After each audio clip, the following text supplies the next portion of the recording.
ኦሪት ዘሌዋውያን ምዕራፍ 16 በእግዚአብሔር ፊት የቀረቡና የሞቱ ሁለቱ የአሮን ልጆች ከሞቱ በኋላ እግዚአብሔር ሙሴን ተናገረው። እግዚአብሔርም ሙሴን አለው፣ እኔ በስርየቱ መክደኛ ላይ በደመናው ውስጥ እታያለሁና እንዳይሞት በመጋረጃው ውስጥ በታቦቱ ላይ ወዳለው ወደ ስርየቱ መክደኛ ወደ ተቀደሰው ስፍራ ሁል ጊዜ እንዳይገባ ለወንድምህ ለአሮን ንገረው። እንዲሁ አሮን ለኃጢአት መስዋዕት ወይፈን፣ ለሚቃጠል መስዋዕትም አውራ በግ ይዞ ወደ ተቀደሰ ስፍራ ይግባ። የተቀደሰውን የበፍታ ቀሚስ ይልበስ፣ የበፍታውም ሱሪ በገላው ላይ ይሁን። የበፍታውንም መታጠቂያ ይታጠቅ፣ የበፍታውንም መጠምጠሚያ ይጠምጠም። እነዚህ የተቀደሱ ልብሶች ናቸው። ገላውንም በውሃ ታጥቦ ይልበሳቸው። ከእስራኤልም ልጆች ማኅበር ለኃጢአት መስዋዕት 2 አውራ ፍየሎች፣ ለሚቃጠልም መስዋዕት 1 አውራ በግ ይውሰድ። አሮንም ለእርሱ ያለውን የኃጢአቱን መስዋዕት ወይፈን ያቀርባል፣ ለራሱም ለቤተሰቡም ያስተሰርያል። 2ቱንም አውራ ፍየሎች ወስዶ በመገናኛው ድንኳን ደጃፍ አጠገብ በእግዚአብሔር ፊት ያቆማቸዋል። አሮንም በ2ቱ ፍየሎች ላይ ዕጣ ይጥልባቸዋል። አንዱን ዕጣ ለእግዚአብሔር፣ ሌላውንም ዕጣ ለሚለቀቅ። አሮንም የእግዚአብሔር ዕጣ የሆነበትን ፍየል ያቀርባል፣ ስለ ኃጢአትም መስዋዕት ያደርገዋል። የመለቀቅ ዕጣ የሆነበትን ፍየል ያስተሰርይበት ዘንድ ለመለቀቅም ወደ ምድረ በዳ ይሰደው ዘንድ በሕይወቱ በእግዚአብሔር ፊት ያቆመዋል። አሮንም ስለ ራሱ ኃጢአት የሚሰዋውን መስዋዕት ወይፈኑን ያቀርባል፣ ለራሱም ለቤተሰቡም ያስተሰርያል። ስለ ኃጢአቱ የእርሱን መስዋዕት ወይፈኑን ያርዳል። በእግዚአብሔርም ፊት ካለው መሠዊያ ላይ የእሳት ፍም አምጥቶ ጥናውን ይሞላል። የተወቀጠም ከጣፋጭ ዕጣን እጁን ሙሉ ይወስዳል፣ ወደ መጋረጃውም ውስጥ ያመጣዋል። እንዳይሞትም የጢሱ ደመና በምስክሩ ላይ ያለውን መክደኛ ይሸፍን ዘንድ በእግዚአብሔር ፊት ዕጣኑን በእሳቱ ላይ ያደርጋል። ከወይፈኑም ደም ወስዶ በስርየቱ መክደኛ ላይ ወደ ምስራቅ በጣቱ ይረጨዋል። ከደሙም በመክደኛው ፊት በጣቱ 7 ጊዜ ይረጫል። ስለ ሕዝቡም ኃጢአት የሚሰዋውን መስዋዕት ፍየል ያርዳል፣ ደሙንም ወደ መጋረጃው ውስጥ ያመጣዋል። በወይፈኑም ደም እንዳደረገ በፍየሉ ደም ያደርጋል።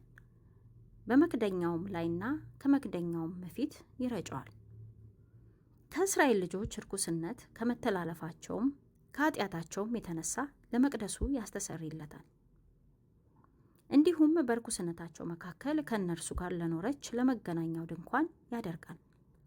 እርሱም ለማስተሰረይ ወደ መቅደሱ በገባ ጊዜ ለራሱ ለቤተሰቡም ለእስራኤል ጉባኤ ሁሉ አስተስርዮ እስኪወጣ ድረስ በመገናኛው ድንኳን ውስጥ ማንም አይኖርም።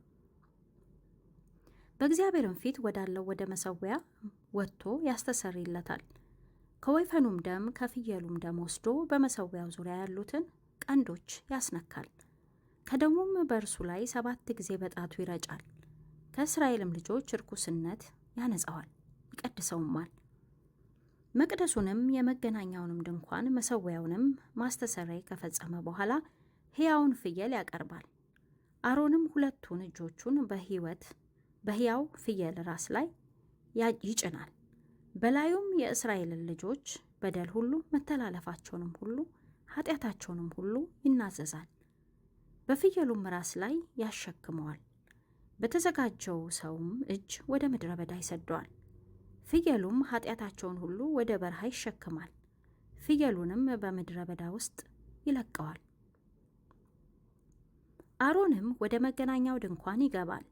ወደ መቅደሱም በገባ ጊዜ የለበሰውን የበፍታ ልብስ ያውልቃል፣ በዚያም ይተወዋል። በተቀደሰውም ስፍራ ገላውን በውሃ ይታጠባል፣ ሌላውንም ልብስ ለብሶ ይወጣል።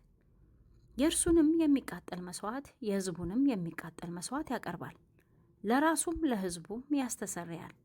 የኃጢአቱንም መስዋዕት ስብ በመሠዊያው ላይ ያቃጥለዋል። ለመለቀቅ የሚሆነውንም ፍየል የወሰደ ሰው ልብሱን ያጥባል፣ ገላውንም በውሃ ይታጠባል። ከዚያም በኋላ ወደ ሰፈሩ ይገባል። ለማስተሰሪያም እንዲሆን ደማቸው ወደ መቅደስ የገባውን የኃጢአቱን መስዋዕት ወይፈንና የኃጢአቱን መስዋዕት ፍየል ከሰፈሩ ወደ ውጪ ያወጧቸዋል። ቁርበታቸውንም ስጋቸውንም ፈርሳቸውንም በእሳት ያቃጥላሉ። ያቃጠላቸውም ሰው ልብሱን ያጥባል፣ ገላውንም በውሃ ይታጠባል፣ ከዚያም በኋላ ወደ ሰፈር ይገባል። ይህም ለዘላለም ሥርዓት ይሆንላችኋል። በዚህ ቀን ትነጹ ዘንድ ማስተሰሪያ ይሆንላችኋልና በሰባተኛው ወር ከወሩም በ10ኛው ቀን ራሳችሁን አስጨንቋት። የአገር ልጅም በእናንተ መካከል የተቀመጠም እንግዳ ሥራን ሁሉ አትስሩባት። በእግዚአብሔርም ፊት ከኃጢአታችሁ ሁሉ ትነጻላችሁ። ታላቅ ሰንበት ይሆንላችኋል።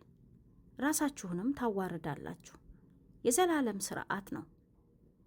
የሚቀባውም በአባቱም ፈንታ ካህን ሊሆን የሚካነው ካህን ያስተሰረይ፣ የተቀደሰውንም የበፍታ ልብስ ይልበስ፣ ለቅድስተ ቅዱሳንም ያስተሰረይ፣ ለመገናኛውም ድንኳን ለመሠዊያውም ያስተሰረይ፣ ለካህናቱም ለጉባኤውም ሕዝብ ሁሉ ያስተሰረይ። ይህም አንድ ጊዜ በዓመት ለእስራኤል ልጆች ስለ ኃጢአታቸው ሁሉ ያስተሰሪ ዘንድ የዘላለም ሥርዓት ይሆንላችሁ። እግዚአብሔርም ሙሴን እንዳዘዘው እንዲሁ አደረገ።